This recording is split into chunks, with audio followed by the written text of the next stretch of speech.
the shared writing approach. Following is a demonstration by Kim working with her students doing shared writing. So today I have you guys up here. We are going to do our shared writing, which means, again, let's go through it, means shared means what? Am I writing? Alone? No. We're doing it Together. all together. Good job, you guys. So I have two topics up here. I have soccer and I have water polo.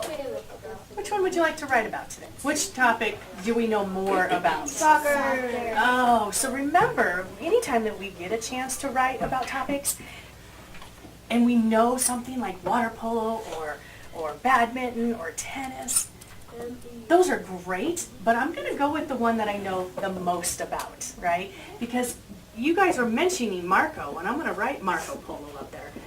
But is that enough to write about in a paragraph about water polo? No, and especially when it doesn't have to do with Marco. Okay, so we know about soccer. What do we know about soccer? You can't use your hand. Okay, so a no hands rule, okay? Quickly. Kicking, keep going. Passing the ball. Running, Passing the ball. passing. Ashley, we make a goal. Wow, a lot. We already know about it, right? Okay, so let's think about our introduction. First sentence, what should we say?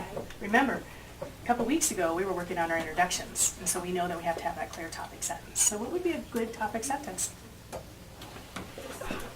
You think? Throw something out there. Sure, let's put a hook in there. Do you know anything about soccer?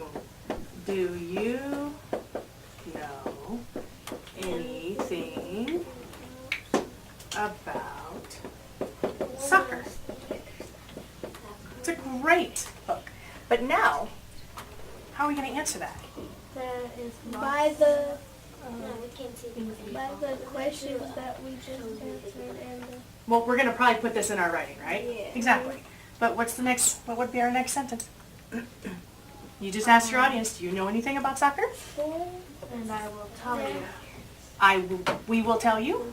We will tell you about soccer.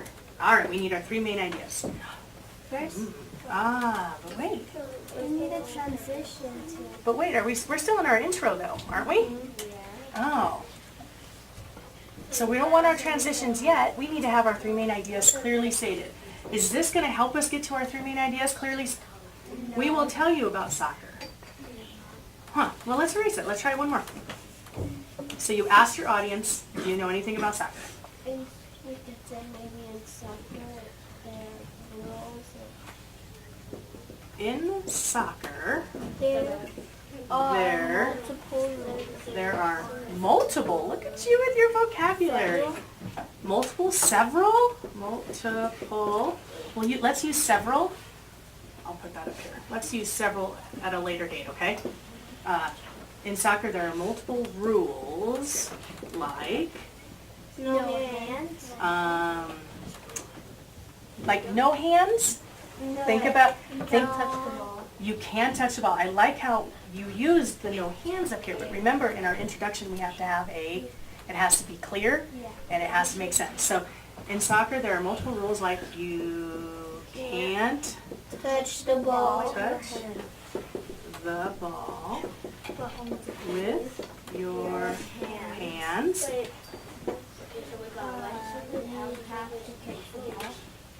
You have to kick the ball and Make a goal. you need to make a goal. Mm-hmm. You need to make, yes. Maybe can we say, and to be successful, we have to pass the ball to the goal. You know what? I like what you just said.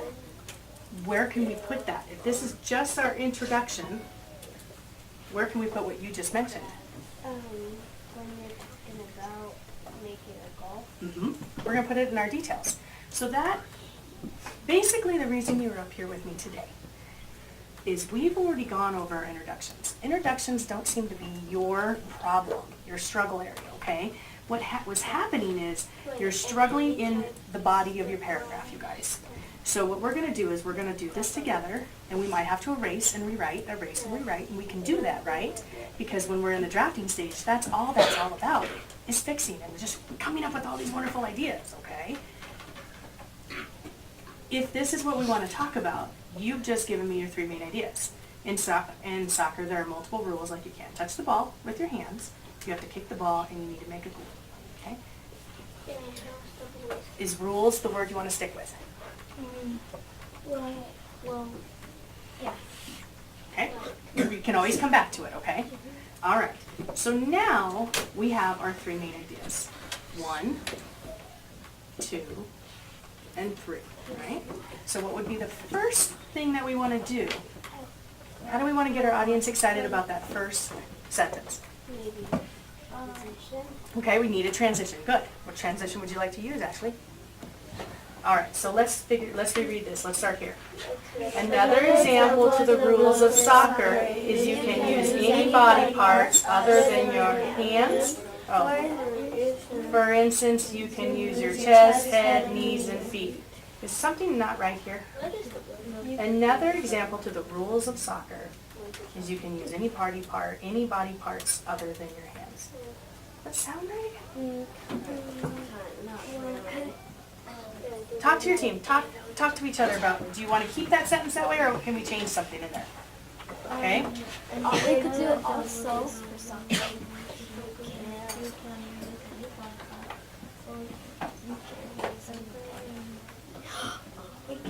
I heard O. What'd you come up with? What are you thinking about? Take out the S? Yeah. Is it the S that's kind of Yeah. not making meaning, making sense? Is you can use any body part other than your hands. We should take up the Well, okay. How come we can't use also though? Well, What's happening here? What are we doing to this detail right here? we're making it like another reason. We're giving more information. So we want to give an example of that information. So when we're talking about the other example to the rules of soccer is you can use any body part, much better, simple fix, other than your hands, you're giving more information in the sense of you're actually elaborating in the detail here. So you're giving your audience saying, oh, you can use your chest, your head, your knees, and your feet. Okay? So when you think back, and we're going to stop here for today, when you think back to your Ruby Bridges piece, okay, I'm going to have you go back to your Ruby Bridges piece. This is where we're falling apart. It's this part. Where'd it go? The for example, it's the added information, you guys, okay, that you guys are forgetting, all right? So when you go back to your seat to work on Ruby Bridges, go back in, reread, and check yourself to say, do I have that extra information? Do I actually elaborate and give more details to the first example, to the second example, and to the third example? Does that make sense? That's what I'm looking for in your writing today, okay? So think about this. I'll leave this up here. You already have this, okay? This is where we wanted to get to the meat of it, okay? You have any questions? All right, so turn to your neighbors, talk to each other, and tell your partner what you're going to go back and do today. We are going to go to this part and Make sure you're going back and checking the details. Punctuation doesn't come, we're not working on that yet.